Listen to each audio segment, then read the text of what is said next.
Bayangkan suasana yang sudah terlalu sering kita alami. Pesan berantai masuk tanpa henti, grup WhatsApp, keluarga dan pensiunan ramai. Judul berita saling bertabrakan, tapi ujung-ujungnya satu perasaan yang sama muncul. Bingung dan ragu. Ada yang bilang gaji PNS naik. Ada yang bilang batal. Ada yang bilang THR pensiunan cair awal. Ada yang menyebut mundur. Informasinya banyak, kepastiannya nol. Hari ini kita berhenti berspekulasi. 2026 membawa satu kata kunci yang paling ditunggu. Jutaan aparatur negara aktif dan purna bakti resmi. Bukan isu, bukan bocoran, bukan kabar sandua. Jadi, pemerintah menegaskan kebijakan kenaikan gaji PNS serta jadwal pembayaran THR bagi pensiunan ASN TNI dan Polri melalui mekanisme negara yang sah, terukur dan dapat dipertanggungjawabkan. Ini bukan sekadar soal angka di slip gaji. Ini soal kepastian hidup, soal daya beli, dan soal pengakuan negara atas pengabdian puluhan tahun. Di tengah harga kebutuhan yang terus bergerak naik dan tantangan, ekonomi yang dirasakan sampai ke rumah tangga paling kecil. Kepastian kebijakan seperti ini menjadi penopang. Psikologis yang nyata, bukan janji manis, tapi sistem yang bekerja. Namun ada satu hal penting yang harus dipahami sejak awal. Sehingga semua orang menerima pada waktu yang sama. Tidak semua nominal akan sama, dan tidak semua informasi yang beredar layak dipercaya. Di setiap momen kebijakan besar, selalu ada dua arus yang datang bersamaan. Arus resmi dari negara, dan arus kebisingan dari rumor. Spekulasi bahkan penipuan. Banyak yang akhirnya panik, merasa tertinggal, lalu mengambil langkah yang justru berisiko. Padahal hak tidak pernah hilang. Hanya karena kita tenang dan menunggu jalur resmi. Bayangin sebentar. Setelah berminggu-minggu beredar pesan berantai, potongan status WhatsApp, dan kabar simpang siur soal THR dan gaji ke-13 2025, akhirnya hari ini kita bisa bicara dengan tenang dan yakin. Kabar yang ditunggu jutaan ASN pensiunan TNI dan Polri itu bukan lagi isu, bukan janji, dan bukan katanya. Katanya pemerintah Republik Indonesia resmi memastikan terdaan gaji ke-13 2026 benar-benar cair, lengkap dengan dasar hukum, mekanisme pembayaran dan jadwal yang jelas. Ini bukan kabar dari grup anonim. Via kebetulan segera yang sudah melewati proses administrasi, penganggaran, dan pengesahan resmi. Artinya satu hal, ini kepastian, bukan Harvard install, dan yang lebih penting, pencairannya dirancang tertib, aman dan tepat sasaran, supaya hak pegawai aktif maupun pensiunan sampai ke rekening tanpa drama, tanpa antri panjang, dan tanpa celah penipuan. Setelah pembuka yang menegaskan kepastian, kini kita masuk ke bagian utama yang paling ditunggu, penjelasan resmi. Runtut dan utuh tentang THR dan gaji. Ke-13, Kakstusendu-plan. Bukan versi potongan, bukan spekulasi, dan bukan angka asal sebut. Semua kita susun dengan satu prinsip jelas, tertib dan menenangkan. Pemerintah Republik Indonesia menegaskan bahwa pembayaran THR dan gaji ke-13 2026 merupakan kewajiban negara yang telah dialokasikan dalam sistem keuangan negara. Artinya kebijakan ini bukan kebijakan dadakan, bukan pula respon sementara, melainkan bagian dari tata kelola belanja negara yang terencana dan terukur. Dalam konteks ini, terdaan gaji ke-13 bukan sekedar tambahan penghasilan, tetapi instrumen negara untuk menjaga kesejahteraan aparatur dan purna bakti di tengah dinamika ekonomi. THR atau tunjangan hari raya memiliki fungsi utama membantu kebutuhan menjelang hari besar keagamaan, sementara gaji ke-13 dirancang untuk membantu kebutuhan pendidikan keluarga, terutama menjelang tahun ajaran baru. Dua kebijakan ini berjalan berdampingan, saling melengkapi, dan sama-sama memiliki dasar hukum yang jelas yang perlu dipahami sejak awal. Terdaan gaji ke-13 bukan hal yang sama, meskipun sering dibicarakan dalam satu nafas. Waktu pembayaran, komponen, dan tujuan penggunaannya berbeda. Karena itu penting bagi bapak dan ibu memahami keduanya secara terpisah agar tidak terjadi salah persepsi. Sekarang kita bahas siapa saja yang berhak menerima THR dan gaji ke-13 2026. Pemerintah memastikan cakupannya luas dan inklusif.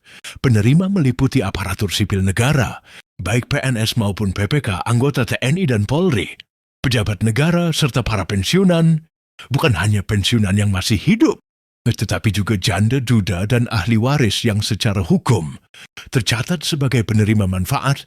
Negara memastikan bahwa pengabdian tidak berhenti. Saat seseorang pensiun atau wafat, hak keluarga tetap dijaga sesuai ketentuan. Inilah prinsip keadilan sosial yang menjadi dasar kebijakan manfaat, pensiun, dan tunjangan lainnya. Namun penting dipahami bahwa tidak semua penerima mendapatkan nominal yang sama. Ini bukan kesalahan, bukan ketidakadilan, dan bukan pemotongan diam-diam. Perbedaan nominal adalah konsekuensi dari sistem perhitungan yang berbasis data dan proporsional. Untuk THR, komponen yang diperhitungkan umumnya meliputi gaji pokok, tunjangan keluarga, tunjangan pangan, dan tunjangan kinerja. Dan berlaku. Bagi pensiunan, perhitungan didasarkan pada manfaat pensiun bulanan yang menjadi haknya. Sementara gaji ke-13 memiliki struktur yang serupa, namun diterapkan pada periode yang berbeda. Besaran yang diterima, ASN golongan rendah, tentu berbeda dengan pejabat, struktural atau fungsional tertentu. Demikian pula pensiunan, golongan ia tentu berbeda dengan golongan ia, atau seterusnya. Semua dihitung oleh sistem, bukan oleh individu, sehingga potensi kesalahan manual ditekan seminimal mungkin. Sekarang kita masuk ke bagian yang paling sering memicu kegelisahan, yaitu jadwal pembayaran. Pemerintah menetapkan bahwa THR 2026 dicairkan menjelang Hari Raya Keagamaan dengan mekanisme transfer langsung ke rekening penerima, sedangkan gaji ke-13 dibayarkan pada pertengahan tahun. Biasanya berdekatan dengan kebutuhan pendidikan keluarga, namun perlu dicatat, pencairan tidak selalu terjadi serentak dalam satu hari yang sama. Untuk semua orang dalam sistem pembayaran massal yang melibatkan jutaan rekening, penyaluran dilakukan secara bertahap atau bergelombang. Tujuannya bukan menunda, tetapi menjaga stabilitas sistem perbankan agar tidak terjadi gangguan layanan. Karena itu, jika bapak atau ibu melihat rekan kerja, tetangga, atau kerabat menerima lebih dulu, jangan langsung panik. Selama data valid dan status aktif, dana tetap akan masuk sesuai tahapan. Panik justru membuka celah bagi kesalahan dan penipuan. Salah satu kunci utama kelancaran pencairan adalah validitas data. Banyak kasus keterlambatan bukan karena hak hilang, tetapi karena detail kecil yang sering dianggap sepele. Nomor rekening yang sudah tidak aktif, perbedaan penulisan nama, perubahan status penerima manfaat, atau belum melakukan autentikasi adalah penyebab paling umum dana tertahan. Sementara pemerintah dan lembaga pengelola menegaskan bahwa penahanan karena data bukan berarti pembatalan hak. Dana tidak hangus, tidak dipotong dan tidak dialihkan. Sistem hanya menunggu data diperbaiki agar penyaluran aman dan tepat sasaran. Karena itu, bapak dan ibu sangat disarankan memastikan beberapa hal penting. Pertama, rekening bank yang terdaftar masih aktif dan atas nama yang sesuai dokumen resmi. Kedua, status penerima manfaat sudah benar. Apakah sebagai pegawai aktif pensiunan, janda duda, atau ahli waris. Ketiga, proses autentikasi sudah dilakukan sesuai ketentuan.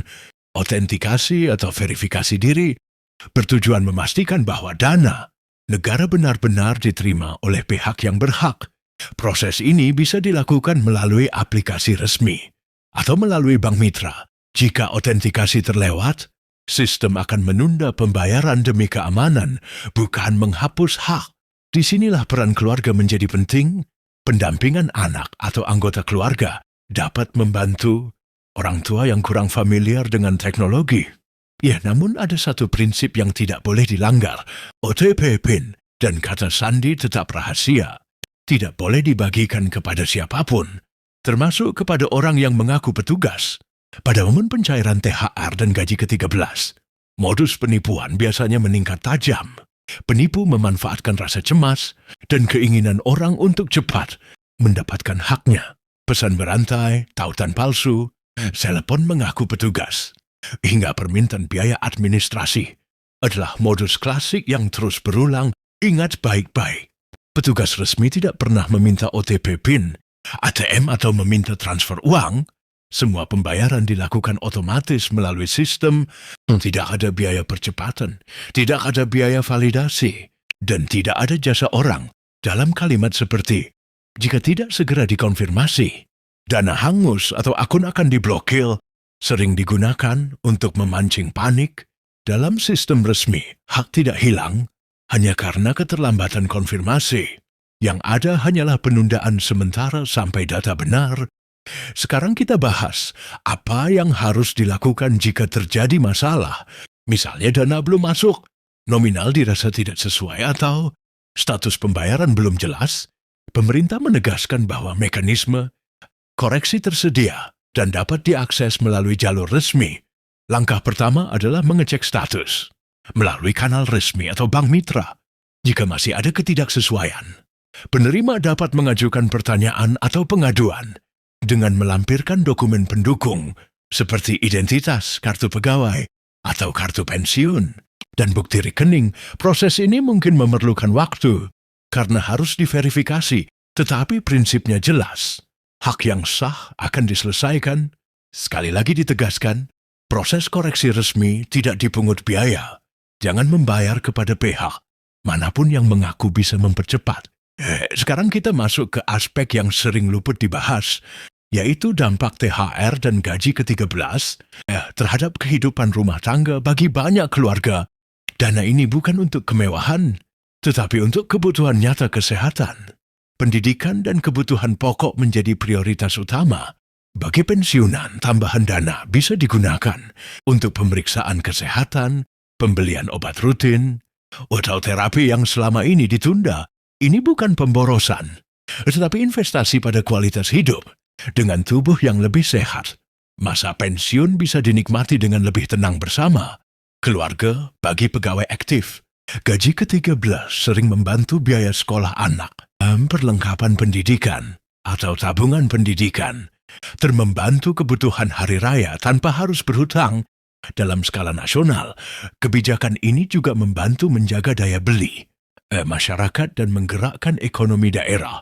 Namun pemerintah dan para ahli keuangan mengingatkan, satu hal penting, hindari pengeluaran impulsif dan investasi berisiko tinggi. Tawaran keuntungan cepat sering muncul bersamaan dengan pencairan dana besar. Di masa seperti ini, menjaga aset jauh lebih penting daripada mengejar keuntungan. Diskusikan penggunaan dana bersama keluarga. Transparansi membantu menghindari konflik dan kesalahan keputusan. Sisihkan dana cadangan sebelum memenuhi kebutuhan lain. Menjelang penutup, pemerintah kembali menegaskan bahwa THR dan gaji ke-13 2000 bukan sekedar kebijakan rutin, melainkan bagian dari komitmen negara kepada aparatur dan purna bakti. Di tengah tantangan ekonomi global dan domestik, negara berupaya menjaga keseimbangan antara kemampuan fiskal dan kesejahteraan masyarakat. Proses yang tertib dan berbasis data mungkin terasa lambat bagi sebagian orang, tetapi tujuannya adalah perlindungan, agar dana tidak salah sasaran, agar sistem tidak kacau, dan agar hak setiap penerima sampai dengan aman.